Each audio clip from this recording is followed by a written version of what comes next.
মামাবাড়ি বেড়াতে এসে দেওয়াল চাপা পড়ে বৃদ্ধা ঠাকুমার সঙ্গে মৃত্যু এক কিশোরের। মকর সংক্রান্তির মেলায় মামাবাড়িতে বেড়াতে এসে দেওয়াল চাপা পড়ে মৃত্যু হলো 15 বছরের এক কিশোরের। সেই সঙ্গে মৃত্যু হলো 55 বছর বয়সী বৃদ্ধা ঠাকুমারও। মৃতরা হলেন দেব কেওড়া ও উজ্জ্বলা হাজরা।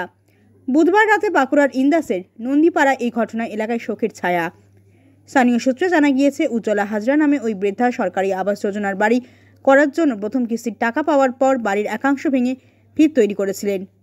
এই দিন পাত্র শহরের বালশির বেলডাঙ্গা থেকে আসা নাতি দেব কেওড়া দিদিমার সঙ্গে ওই ভাঙা বাড়ির একটি অংশে রাতে ঘুমিয়েছিল। এক প্রতিবেশী তার পুকুরের জল ওই বাড়ির পাশ দিয়ে নালার মাধ্যমে নিয়ে যাওয়ার ব্যবস্থা করেন। ওই জল থেকেই নির্মীয়মান বাড়ির ভিত সহ ওই কাঁচা বাড়িটিও জলমগ্ন হয়ে পড়ে। রাতের অন্ধকারে তা ভেঙে পড়ে। পাড়ার লোক বৃহস্পতিবার সকালে বিষয়টি জানতে পেরে নাতি ও ঠাকুমাকে উদ্ধার করে স্থানীয় হাসপাতালে নিয়ে গেলে চিকিৎসকরা দুজনকে মৃত বলে ঘোষণা করেন। খবর পেয়ে ইন্দাস থানার পুলিশ ঘটনাস্থলে পৌঁছয়। পুলিশের পক্ষ থেকে অস্বাভাবিক মৃত্যুর মামলা রুজু করে ঘটনার তদন্ত শুরু করেছে। পাশাপাশি মৃতদেহ দুটি ময়না তদন্তের জন্য বিষ্ণুপুর জেলা হাসপাতালে পাঠানো হয়েছে বলে জানা গিয়েছে।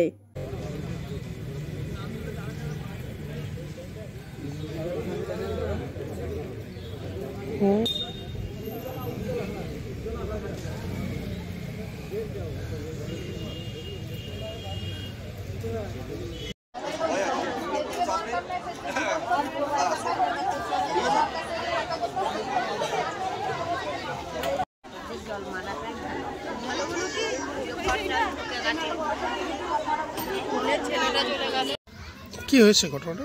এই ভাঙা ঘরের দেয়াল চাপা মারা গেছে দুজন, নাতি আর দিদিমা। এই ভাঙা ঘরে ঘরের দরখাস্ত মারা হয়েছিল অনেকদিন আগে, যে এই ঘর পেয়েছে, ঘর ভেঙে পড়া হচ্ছিল, দিয়ে আর বাড়িতে শুয়েছিল, টাকা পয়সা ছিল, সেই ভয়ে কোনো জায়গায় শুতে যায় না, দিয়ে রাত্রে চাপা দিয়ে মারা গেছে।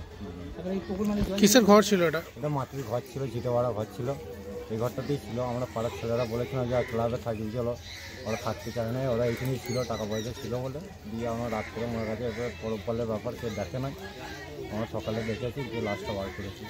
কতজন ছিল? দুজন ছিল।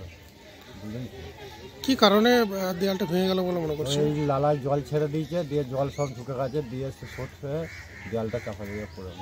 নাহলে আজ 14-15 বছর হয়েছে দেয়ালটা পড়ে না, আর পুকুরে জল ছেড়ে দিয়েছে, দিয়ে লালাটা বুঝে গেছে, দিয়ে ওই সোটেটা পড়ে গেছে।